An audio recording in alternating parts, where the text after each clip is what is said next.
All right, what's up guys? This is the first time I'm shooting my M&P, and I picked a time when the sun's over there, so this is probably a little bit dark. But I'm gonna shoot a couple rounds. I got 10 loaded up in here, and we're just gonna see how this thing runs.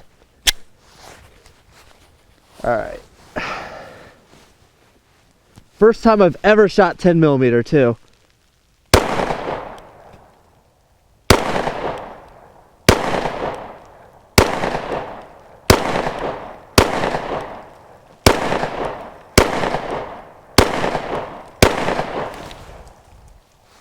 It honestly feels like a 40. This one is in 10mm. That's a cartridge that I have wanted to play around with for a really long time. I'm not going to go into the specifics of 10mm. I think that's going to be its own video. I really want to get some hot loads and test the ballistics with this gun. But, oh, somebody's messaging me. But that's what won me over, is I loved the idea. And this gun comes with a lot. So let's start with the slide. So it's got the 2.0 slide, but it's got the, I think they call it fish scales, but the serrations on the front of the slide for press checks. When I first saw it, I wasn't a huge fan of the aesthetics of it. I've come around, I always come around on aesthetic things, but I wasn't the biggest fan of how they looked. But it's grown on me. I kind of like it now. I went with the 4-inch. They do have a longer slide, but when I bought this one, it was kind of hard to find these guns. They had just come out. And I was looking on Gunbroker where they were charging like $200 over it, what the MSRP was. I found a gun shop that actually sold this gun on Gunbroker for MSRP, and I had to jump at it. So it came with things that I wasn't going to get. Like, I was going to get the 4-inch, but it comes with the manual safety, which I'm not a big fan of, because it's got this extended slide release that I really like, but that safety just kind of gets in the way. So I find it a little bit uncomfortable, and since I've carried an M&P shield for so long without a safety, it really wouldn't have bothered me. So if I could have done it over, I would like to not have that thumb safety, which they do have models like that. But if you want a model with the thumb safety, they do have that. One thing that stood out to me really quickly is the height of these sights. I'm going to just put this down so I'm not obscuring it. So as you can see, these sights are pretty high up. They're suppressor height sights, and the reason for it, because you can see the barrel does not extend out, it's not threaded, so it's not for a suppressor, is because they have an RMR cut on top of the slide. So you can actually put an optic on and co-witness your rear sights. Well, both sights, you can co-witness your sights. That's awesome. I love it when companies do that. Half the time they'll put on like a plate that has the sight on it, so if you take the plate off to put a red dot, you lose your iron sights. I always hated that. So bravo on Smith&Wesson. I really like that they did that. Now it comes with these plates. There's a whole bunch of plates depending on what you want to put on, and that's a big complaint people have, is they're thin plastic. I'm not going to get into that until I put an optic on it. I feel like this is a missed opportunity if I didn't do something like that. I'm thinking I'm just going to go with a hollow sun because they just look really good on this gun, and it seems like everybody else is going with that, so I think that's what I'm going to do.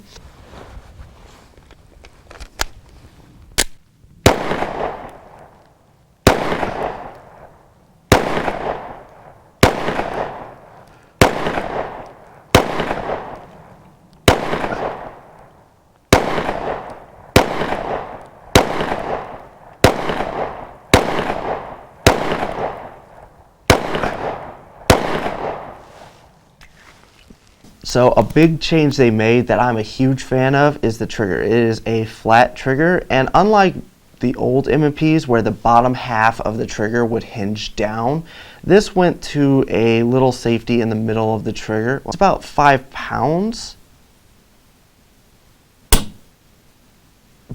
but it's not a bad trigger. What I don't like, and what a lot of reviewers seem to say that is, if you heard that, that's awesome, but it does not have much of a trigger reset. Whenever you're ready.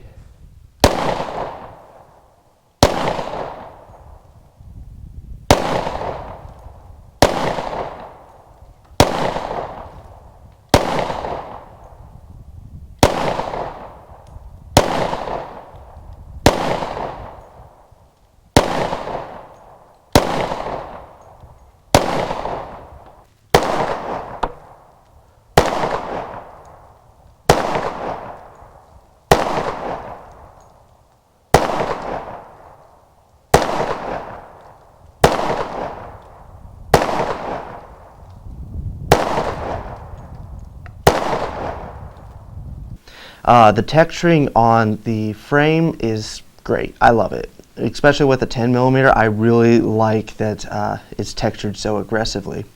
And this gun has a low bore axis, so it handles the 10mm really well.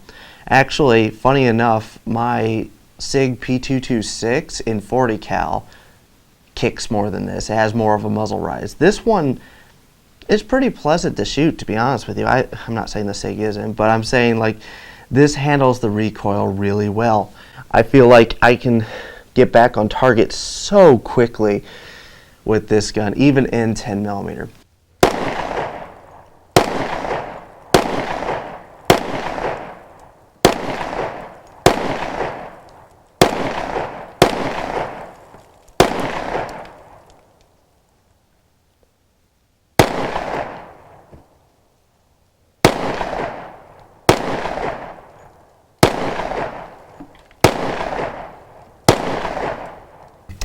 One really impressive thing about this gun is the magazines.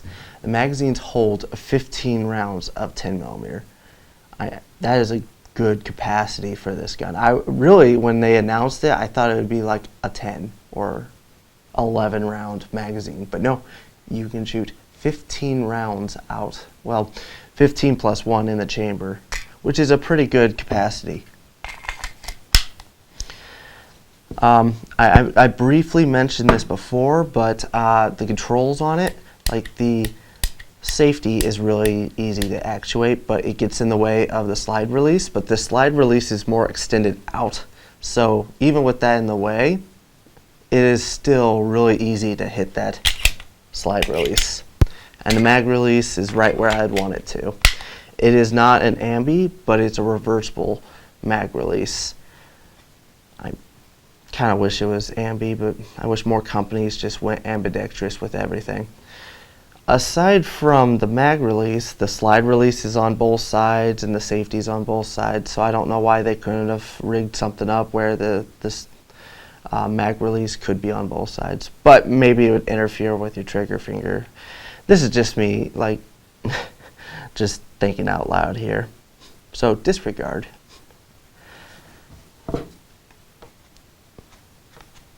Just like the other M&Ps, there is exchangeable back straps. I have the mediums on, and they feel the best on this gun.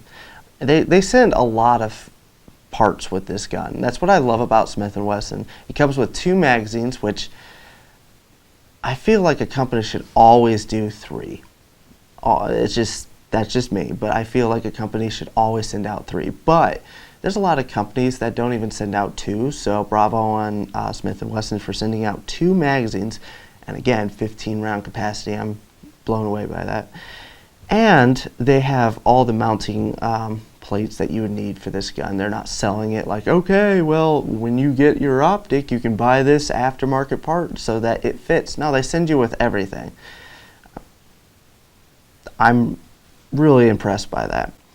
One thing I will notice is I have scratched this gun a couple times and I have no idea how, which makes me very sad. So if you're wondering, this is a new gun, I just somehow scratched it at some point.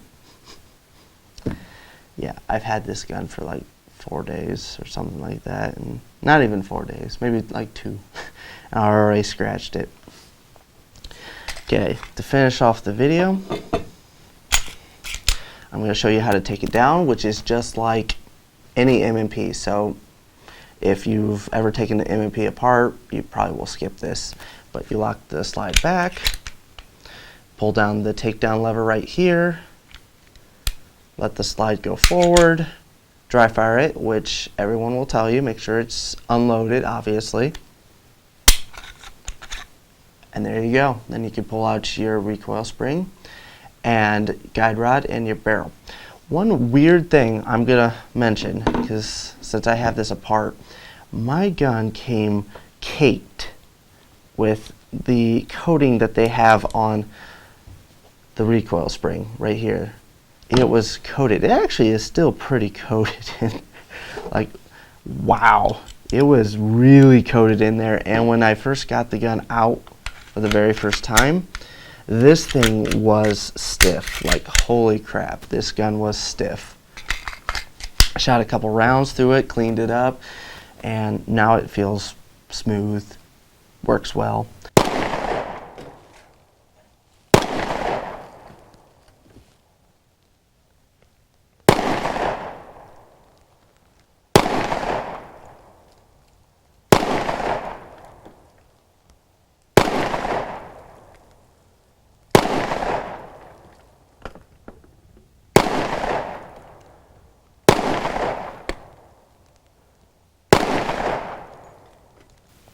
So I really do like the way this gun shoots. I love the way it looks. It feels pretty good in my hands. Honestly, I think Smith&Wesson made a really good pistol here. My only complaint is I wish the trigger was a little bit lighter and had a better reset. I wish I bought the model that didn't have the manual safety. And one thing I'm a little bit surprised Smith&Wesson didn't offer is a threaded barrel. I mean, they went through the effort to put this much into this gun. You know, the armor cuts, the suppressor height sights, the better trigger. I'm surprised they didn't offer a model with a threaded barrel. I mean, you already have the suppressor height sights, you know. Why not, you know, why not try to entice the suppressor guys as well as the guys who want to put red dots, or both? Just saying. I don't know, maybe that's something Smith&Wesson will do soon, if enough people ask, because I think it's merited. But anyways, I hope you guys enjoyed this video on this awesome gun. There's going to be more videos on it. I have some ideas. Let me know down in the comments what you'd like me to shoot through this thing to test ammunition, and if you don't think I should go with a Holosun, what red dot should I go with? I hope you guys enjoyed this video.